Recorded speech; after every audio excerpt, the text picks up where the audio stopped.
Welcome to Building Better Managers, the Better Manager podcast with Wendy Hanson, where we talk with top leadership professionals about strategies you can use today to create a happier, highly engaged, and more productive workplace. Now, here's your host, Better Manager co-founder Wendy Hanson. Welcome. We are delighted to have you here, and I am so happy to introduce my colleague, Karen Cornwell. She is going to tell us about the book that she wrote and the research behind it. You can't fix what you can't see. An eye-opening toolkit to cultivate gender harmony in business.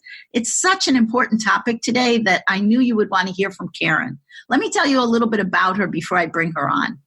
Karen Cornwell is on a lifelong quest to improve innovation and drive top-line growth for technology companies. Her experience includes project management, marketing, engineering, sales, account management, and business development with Silicon Valley companies. She's worked with companies like GE, Applied Materials. She has lived it, learned from it, and wants to change the tide for the next generation of technology aficionados. She also believes that diversity is the key contributor to really understanding a customer's needs. Leveraging our differences becomes the driver to create phenomenal products and services. So welcome, Karen. It's great to have you on. Thank you, Wendy. I really appreciate this opportunity. Yes, well, I'm fascinated by your book. It's an unusual title. You can't fix what you can't see. Why did you name the book that? You know, it took a long time to figure out what the name was, but I had a couple of epiphanies along the way. I realized we can fix this problem, right? For 30 years, I've watched it not being fixed, and I suddenly realized we can fix this. And the second piece was I realized that there are many people that really can't see the problem. It's not visible to them. And people are really good problem solvers, but if you don't see the problem, you're not going to do anything about it. And I think that's a big part of why we've kind of been stuck here for 30 years. And the problem being gender diversity in companies. Is that the primary problem that you're pointing to, or what else? Well, there's actually two big parts of that problem. One is you have to have the diversity in the company, and a lot of tech companies have trouble with that. But the second piece is you have to be able to use that diversity. So if you have the diversity, but you're not listening to people and you're not hearing them, then it's like you don't have the diversity because you're not effectively using it. So it's really two big pieces of the problem, Wendy. Yeah, it's great because it's something that we're struggling with in companies all the time now. You know, how do we get diversity on all levels of an organization, and especially in tech? How do we get more of a diverse tech base to be able to work from? And who was the audience for this book? The book's going to come out in December, but who do you anticipate the audience is? Well, I think there are three really good groups that need to read this book. The first group is people who are frustrated by the current situation, right? There are a lot of people who are trying to change the tide, but it doesn't seem to be shifting very quickly. So that's the first group. Then if you really want to leverage diversity, if you want more innovation and you want more creativity, you want more market growth and engagement, there's a whole group of people that there's a business benefit. They should definitely read the book. And then there's a whole group of people, Wendy, I hate to say it, that they can't see the problem. They literally can't see it. And it's not a fault of theirs. It's just they can't see it. And so if you're sitting here going, what problem? Then you should also read the book because it will explain the problem in ways that you can really understand so you can see it. Once you see it, you can fix it. Yeah. I loved, you gave me a few chapters to be able to read, and I love the depth of the research that you provided, and one of the areas that you looked at when you talked about differences was the dichotomy with extremes, and you labeled them and talk a little bit about this research because I thought it was fascinating. Independent-minded people versus community-minded people. And those are gender related. So give us a little background on that concept because I thought that was fascinating. Well, Wendy, that's interesting because initially I had labeled things men and women.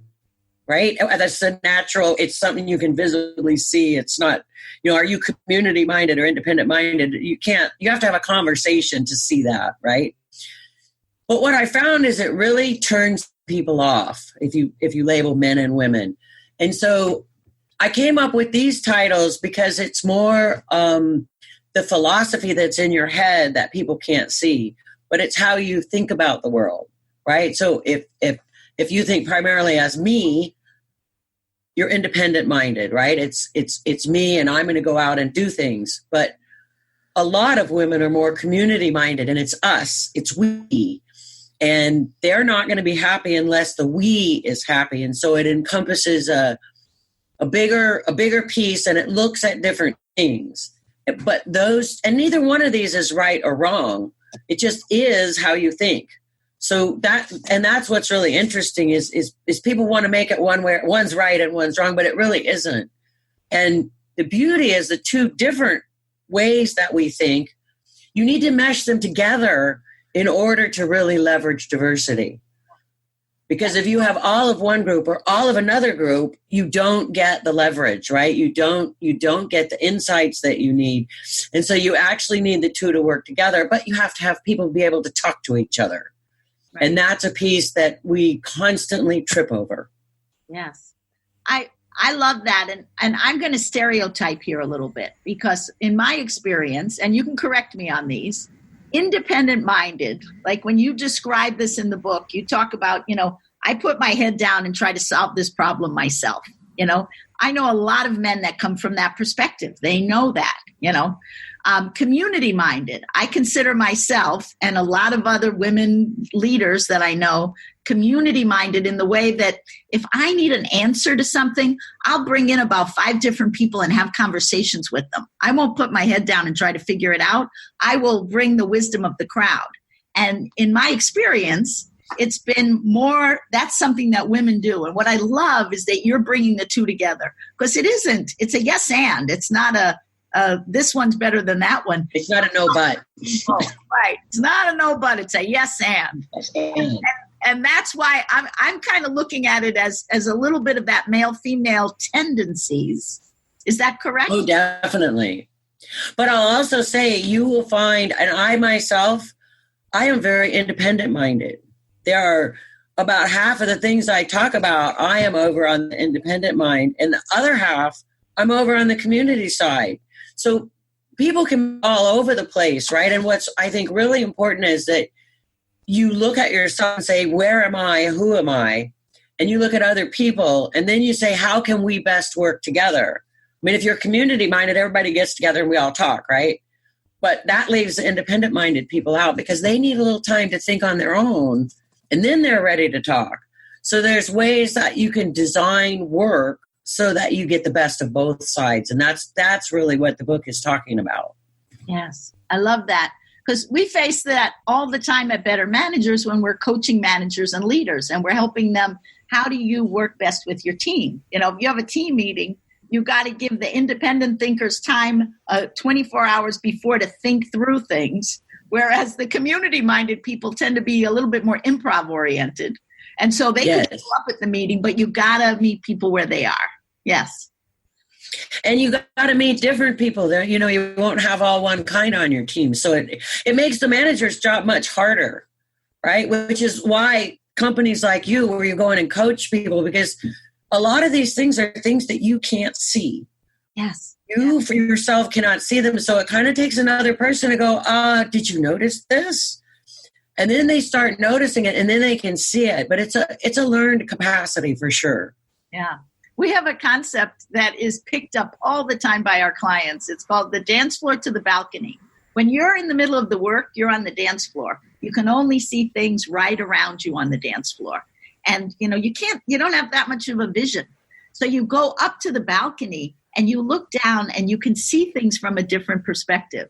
And you need to bring team members to the balcony so that they can see that too. And there you put your head together. And I think that really adds value to this concept of let's take a different perspective, a higher perspective, and look at how do we make work a better place to be. Oh, I love that. And you bring that up. What's really interesting is most innovation comes from the fringes of an industry. It doesn't come from the middle of the dance floor. It comes from where that industry maybe meets another industry. And so it's actually really important to have that higher level view, or you miss critical things that could be a part of your business. Yeah. And that's really important. Yeah. Now, tell us a little bit. You did so much. I moved it towards the gender direction before, but tell us a little bit more about the gender research and what this has to do, because I know a big need that we have is getting young girls in tech so they become women in tech. We also need more women in the boardroom and in executive positions. But what's the gender piece of this, Karen? So what I find to be really interesting is we're all different. And I think everybody knows that. We're not all the same. We're different. However, when you move into the world of companies, the standards by which we judge behavior are they were established by men, for men, years ago, right? Before women were actually in the workplace. And they're based on men's preferred behaviors. So when a woman comes into the workplace, they never quite measure up because they bring a different set of skills to the workplace. But when measured by how men establish the system, they don't really measure up. So one of the things that I advocate is we really need to look at what's the scale for success. What is the leadership model? And in fact, when you look at leadership and what are the characteristics of leaders, you'll find that there was a recent study done that 17 of the 19 characteristics that are leadership material are what women do better than men. But they still don't get judged that way because the yardstick in corporate America is not geared to women's talents. And so there's a lot of things that we're missing that we should have anyway. Yeah. What are a couple of those characteristics, just so we're in the same bucket list? I'll give you one that's not, right? Strategy is something that men tend to rate. They're rated higher on than women. But being community-minded is one that women is a lot higher for women. The community-minded is much better, and relationship-oriented, right? So, I've been in some business deals, and many men in the deal said, just consummate the deal. We don't care about the relationships. And you're like, wait, no, because we want to have this relationship for the next 15 years. So we have to care about the relationship. So if we just make the deal, have it fall apart, that's really a waste of our time in the long term. If it takes longer to make the deal, but everybody's happier so that, we both move forward together, then that's, from an economic perspective, a much better package. Yeah, that makes sense. And like you said, we need both of these together. We can't, one doesn't work. Right. Yeah, that's why it feels like a no-brainer, but somehow we still have not been able to accomplish this. So that's what's a little scary about it. Yeah. You also talked about in gender differences, you were talking about women's brains were a little bit different by the research and systems thinking. Say a little more. Yes. Well, what's fascinating is now that we have fMRI, right, and you can look in people's brains and see what's happening. And they did a study. They weren't actually even studying men and women. They were studying young people. But they found out that men's brains are wired from the front to the back. So it's perceive something and act, right? That's their preferred methodology, where a lot of the connections in women's brains are from the left to the right side. So it's sensing and analytical, let's feel out this situation and then what should we do about it? So it's a very different thought process, and I think it produces very different results. But again, we need both of these together because, if you look at a crisis situation, think, act is what you need, right? Do it now, right? The tornado is coming. You don't have time to sit down and have a meeting about this, right? But there are other times where you need that longer term thought process and you need to say, well, if we do this, what's going to happen 5 years from now? and what should it look like, and how do we position ourselves so we're where we want to be 5 years from now.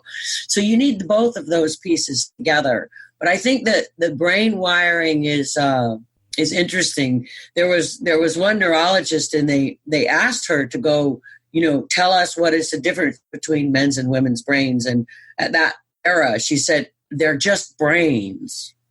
But it turns out, they're not just brains.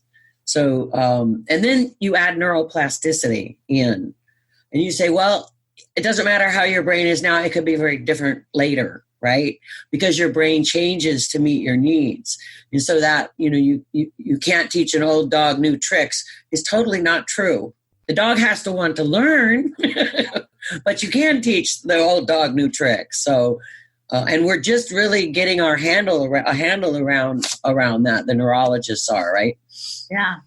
We have a member of our advisory board, Dr. George Woods, is a forensic neuropsychiatrist. And so he keeps the Better Manager coaches up on the newest info, and it changes all the time. You might see something in a book, and all of a sudden we've got new research. So we always have to be aware of that. But the neuroplasticity thing is a big new learning. We can change, and that's where coaching comes in, which is really helpful. Well, and that's where coaching is fabulous, right?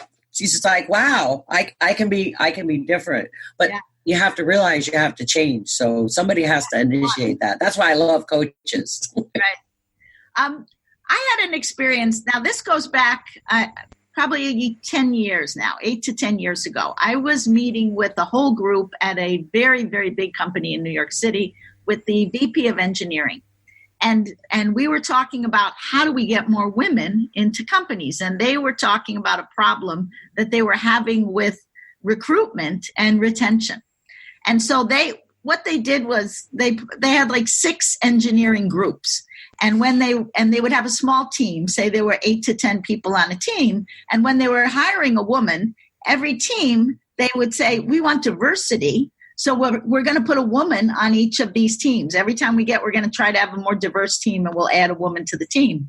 What they found out, their experience was that the retention was awful because women were not happy. They were like one woman with 8 or 9 men on a team, and they weren't staying long. They had about a year shelf life, and then they were gone.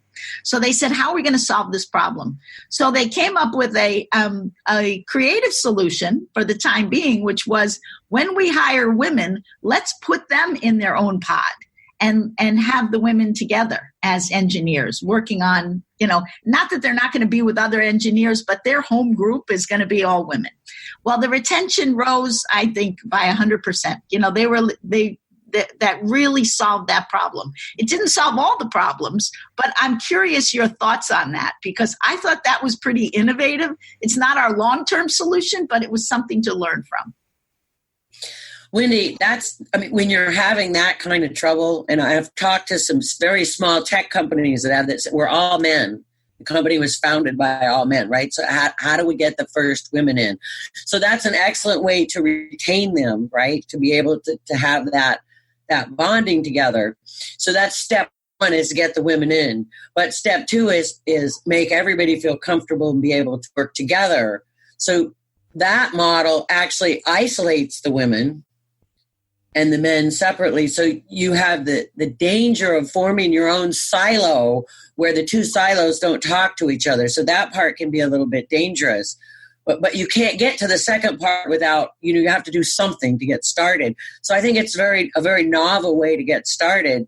And now you need to integrate women. Interestingly, one of the things that I sometimes think about is, what are women's groups doing, right? They bring women together so that they can feel more comfortable. But is there a point where we should have more men in the women's group, right? So that it's about learning to work together, kind of just like we did in elementary school, right? But at a really higher level. So we have to be able to mix those groups together to make them function well together. So I love the first step, but there's a few little dangers associated with that, but it gets you started. It gets you started, because who wants to be the first woman on in a small company, got a small startup with 10 guys and 1 woman? Do you want to be that woman? Right. And all the research, the background research that Buckingham has done, when he did his 12 questions years ago, it's like, do you have a best friend at work? Like, I stay at work, I'm less likely to leave this job if I have a group of peers. A best friend. I love working with these folks, so I'm not going to go to that company. I'm going to stay here. So it is something that we need to think about. How do we look at these things creatively and not create new problems, but deal with Correct. that? Yeah, but deal with that. One company that I worked with for years in Rhode Island, APSO, it's an insurance-based company, and they had a wonderful women's leadership group that first it was all women, and then now men were like, we want in. We want to know what these conversations are about. And it has become much more highly successful, and it's an internal group within the company when they have men in there and they're working on this together. So we're moving slowly in some right directions here. We are. And, Wendy, the one thing that I always find odd, a lot of companies in Silicon Valley have a women's group, right? Yeah. Heard of a men's group? Right. Men feel isolated too sometimes, right? They don't have a place that they can necessarily go talk. So sometimes I feel like, maybe we ought to start some of those so that they have a place. And I know there are many groups now that are starting like male ally groups, right? How do you be a male ally, right? How do you speak up for women? Because men do ostracize each other. Right. And even at the highest levels, you can look at CEOs making comments on LinkedIn and, they can get slammed because, why are you doing this? What about us? What about the men? Right. So, you don't really want to isolate anybody in their own little corner because it's not good for anybody. Right. Right. So you have so much great research in this book and so many things for us to think about because we need to think through how are we going to create the world that, your kids want to work in someday? So give us some information. How do people find out more about you, Karen, and be able to get an advanced copy of the book? Give us some links here. Oh, okay, great, Wendy. So the best thing to do is to go to, I've got a tiny URL. So it's tiny.cc/Karen's book. And the K needs to be capitalized in Karen. Okay. And if you go there, that's my Indiegogo page for the book. Okay. And currently, I'm trying to raise enough. We're going to put that link in the show notes. So when you go on and see the show. Oh, okay. Good. Yes. Great. And to learn more about you, just go on LinkedIn and find you. You can go on LinkedIn and find me, and you can put my LinkedIn profile in the notes too. I'd be happy for that because it's fun, and I love to hear from people.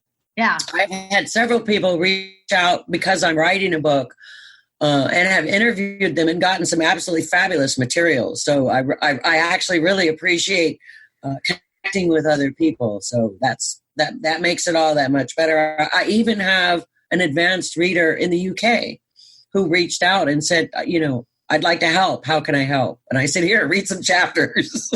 Great. Because the more that you can put in there about case studies of here's what we have done and here's what we have learned. Yeah, so that's awesome. Yes. Keep that going. Great.